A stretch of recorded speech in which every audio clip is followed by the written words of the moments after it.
Ladies and gentlemen, today I am battling an imposter. An imposter, I tell you. And why is he an imposter? He's using Omastar in OU, which is fan-friggin-tastic.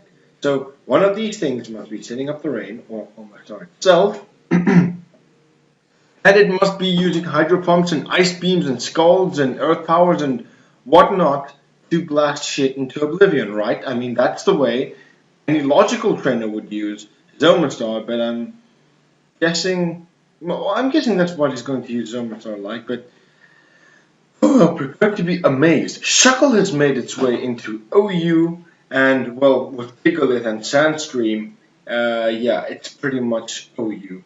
And then comes this stupid Sigilif totem retarded rattling thing that babies play with, apparently. That has had too much LSD and it's too colorful. And Clefable, oh, the bane of my existence, Magic God Clefable. And of course Landorus, which is not that big of a deal because I have the Ferrothorn, I have the Latios, I have everything I need to deal with this thing here. And now, so without further ado, let's get into the match. I have used this team for an extended period of time, but oh well, it's a great team, and teams that win hardly ever change. So I'm going to send in my Latios, because I knew that my opponent would either lead with Shuckle or Gigalith. So I'm like, let's trick one of those two things. And my opponent is tricked into a Shuckle with Power Split, and ladies and gentlemen, this Shuckle is trapped. It cannot do anything. There is nothing that it can do to me. So he can go for the Power Split, and I don't care because I have the Calm Mind, and I can just set up.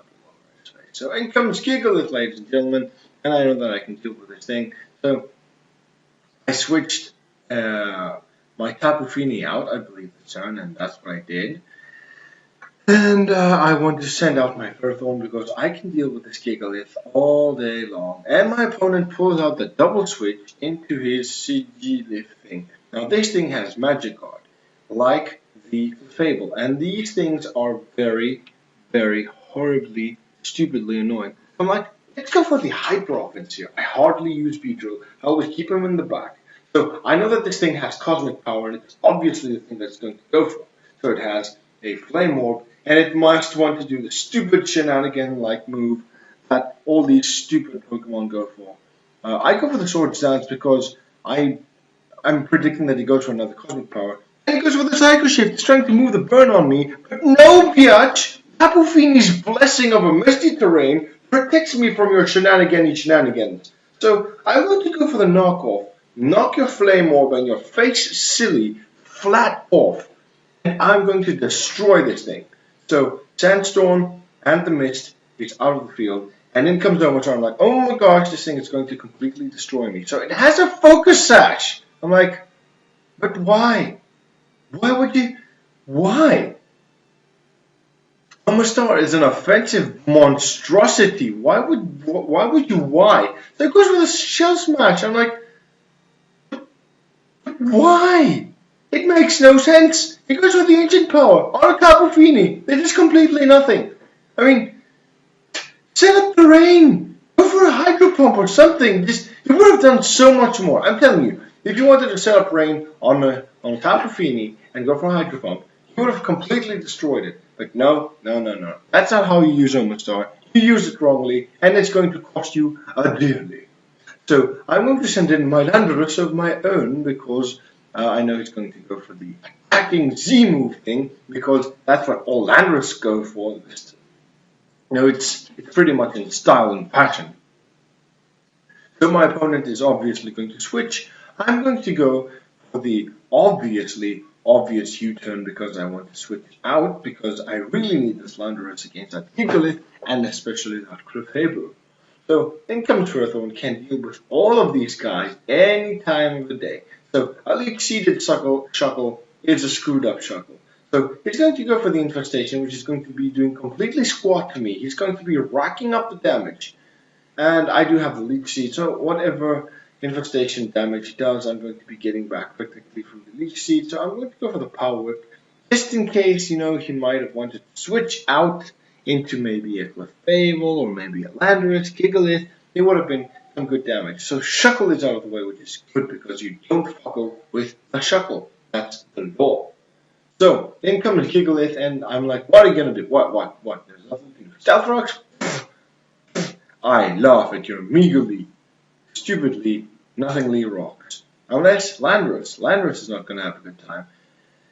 Oh, well, it really doesn't matter. So we go for a critical earthquake, a critical hit earthquake, and it does completely zilch to my Ferrothorn because Ferrothorn is such a monstrosity, beastly, godly, heavenly, tanky wall thing. So yeah, now this thing is just trapped in here, can do nothing to me. So it has Citrus Berry. I'm like, okay, why would you have a Citrus Berry? It doesn't make any sense. But this is what happens when you play in the lower tiers. People like to do different things rather than just play like the top tier players. That have specific sets on their minds. So this Gigalith has superpower. I could have switched out, but I wanted to go for the Protect, just to get some HP back. I failed, because that's me. And Gigalith just dies because Ferrothorn hurts, man. You cannot smack a pack of iron barbs and those eyes that look at you in the face. They're like, yeah, you're gonna die. You're gonna die. So in comes a stupid Magic Guard Clefable that obviously packs a Flamethrower, because why would you switch in a Clefable into a Ferrothorn? And you did me a huge favor. Do you know why? You want to know why? I'm going to tell you why. Because my Mega Beedrill is going to go for the Poison Jab, not kill you, but it's going to get the poison. And ladies and gentlemen, my Beedrill takes the Flamethrower like an ultimate beast, because it's not the best defensive Pokemon in the world, but Beedrill doing the ultimate sacrifice of the sacrifices, because I go for the U-turn, which means that Beedrill is not going to be staying around next turn. So I could have gone for the Poison Jab and then for the U-turn, but it wouldn't have done anything to Landorus and might want to set up and stuff. So for some reason, my Intimidate does not hit the Landorus. So I'm going to go for the Rock Slide. My opponent flinches, and I'm like, yay, let's keep spamming Rock Slide, because yeah, that's all. That's what I'm locked into. So I do a quarter of damage each time, and he goes for the Sword Stance. I'm like, okay, this can't be good. So I miss the Rock Slide, which is fan-friggin-tastic. And this thing has Fly. Okay, Fly. Why? I'm like, okay, let's sack Mega Beedrill, smash its face against the rocks, let the Landorus fly, make its attack completely useless, and then send in Rotom Wash, which is at full health, can take hits from this thing all day. He has Stone Edge, it's going to do meh, because I'm a Rotom, and that's what I do. I take hits all day. I go for the Will-O-Wisp, even though you practically vanish into mid-air. That's what Rotom does. And Rotom carries a Protect. Rotom doesn't give a damn. Rotom doesn't care. Rotom doesn't give an obvious friggin' damn. So I could stall him all day here. It's practically 4 turns left. 4 to 5 turns left. So I have most of my Pokemon at full health. I'm going to send out my Landorus. I'm going to sack him. I'm like, yeah, just make yourself feel useful, So he goes for the Stone Edge. It fails, and he's going to die from burn next turn. So not too shabby. And I'm going to send in Rotom again, and I'm going to Protect again, because I want this Landorus to die slowly. And yeah, he goes for the Sword Stance again, so it's like, oh, I'm sneaky. I'm like, nah, you can Sword Stance all you want. I have Latios in the back. I know I'm faster because you're not choiced, you're not scarfed, and I can definitely take you out. But he's going to miss the Stone Edge, and I'm going to go for the Hydro Pump in that thing's face, get the game. And ladies and gentlemen, it really didn't matter, because I could have stole him out with Tapu Fini for a few turns, maybe, I don't know, maybe get a Moonblast or Nature's Madness just for the lols. And this game was mine, obviously, because from the moment that he got his Landorus burned,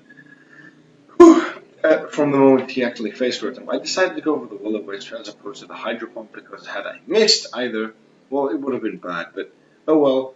Let's not be ungrateful. This was a good game. I hope you guys enjoyed, and well, I'll see you guys in the next battle. 51 days left to go. So that's not bad. Day by day, the time is nearing for me to be free again, and I can do some more Pokemon battles, especially DS battles, which are more graphic and amusing to watch than Showdown. But until then, we will just have to make do with what we have on our hands. So thank you for watching, and I'll see you guys next time.